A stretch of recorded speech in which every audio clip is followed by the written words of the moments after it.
Easton, difficult test tomorrow against Arbroath. Training done for the week, how are you feeling going into that one? Feeling good, to be fair. I think you know it's going to be a hard game. I think it's Arbroath, the way they work, the way they battle. You need to be right up for it, or you know it could be a really difficult 90 minutes. But I think we went up there to Arbroath last time. You know it was disappointing to obviously lose, off to draw 2 each. But it was one of those games where we had to roll our sleeves up and match them all over the park, and I thought we did that. I thought we battled hard on them, and we were really unlucky not to pick up the 3 points. It was really disappointing, but you know we know it's going to be a bit different tomorrow. Still need to battle, still need to get our sleeves rolled up, but hopefully after we win that battle we can get the ball down and play a bit of football as well. Of course, the last couple of games you've come into the team, it's been positive results, 2 wins and a draw. You spoke earlier on in the campaign about getting your chance and just making sure you stay in the team. 4-0 victory in the first game back. You must be pleased with how you reacted to get put back in the team. Aye, I mean, listen, I couldn't. Obviously, I was disappointed or frustrated not to be playing, but you could understand it as well because you know you had Pops and Dan in there who'd been playing really well since the turn of the year. So it was always about being patient and making sure you're ready for when you come back in. You know, I think I changed the shape a lot against Partick Thistle. That was always a plan, and the boys done really well. You know, the whole full team done well. So, I mean, for me, that's what it's all about, really. You know, I think you need to be ready, be part of the team, so when you're called upon, you can do the job. Because the main thing is us picking up points and picking up wins. So, but the last 3 games, the boys have done really, really well. You know, we're all still disappointed that we didn't manage to pick up the full 3 points on last Friday night, but hopefully we can keep the run going tomorrow. Of course, you're now a coach in the under-18 setup as well as your club captaincy role. Is that the role of being a coach and learning from the likes of the Gaffer, Ranks, George, Sean in the under-18 setup? Has that helped you in your role as a captain in terms of when you're out on the pitch and looking the lads round about you and perhaps seeing the game through different eyes while on the pitch as well? I think so. I think since I started, you know,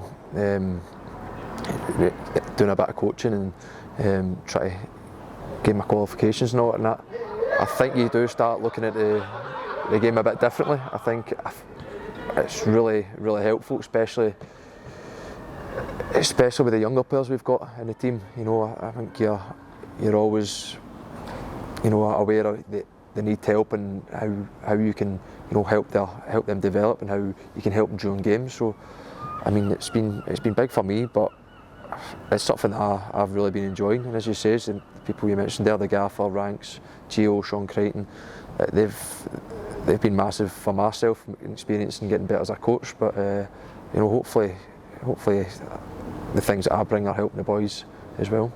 How's your role been over the last week? Of course, I draw it here at last minute. I can see in the last minute, which was a wonder strike. But is there any sort of frustration for the lads that you need to change into positive fact?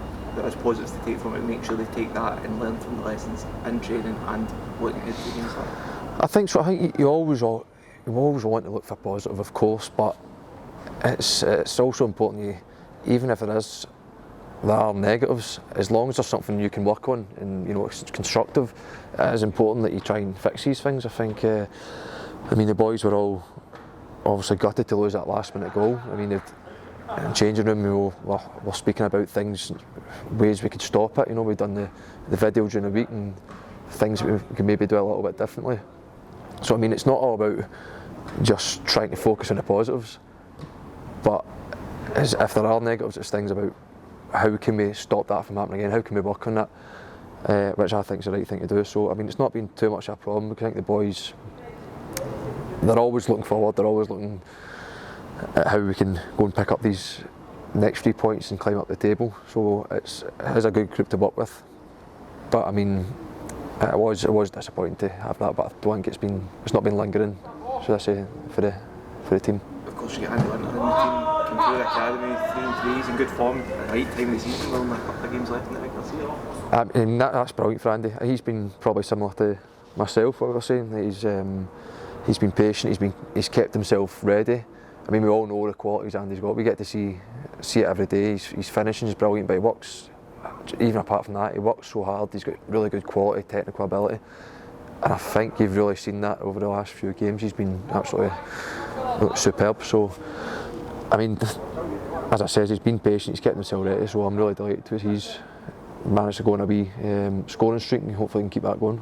Of course, you look at some of the lads in the 18 squad that you coach, they might be taking some motivation for the fact that seeing Andy waiting his turn, take his chance and keep himself fit in the team. Is that something that you're using as an example, perhaps, to keep these lads motivated? I hope so. I mean, the thing is, you've got so many examples at this club of players come through your system and breaking into the first team, so I mean, that is definitely something we always remind the boys about. We always tell the boys that there are going to be opportunities at this club, and to be fair to our 18 squad, I think they're such a fantastic group. We've got some really good players coming through.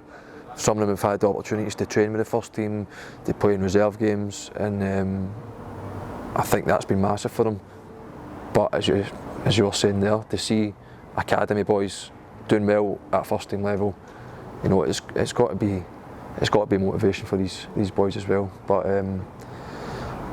we'll use everything in our power to make sure these boys can see, you know, the end game, where they can be, and always remind them, you know, the work that it takes to get there, really.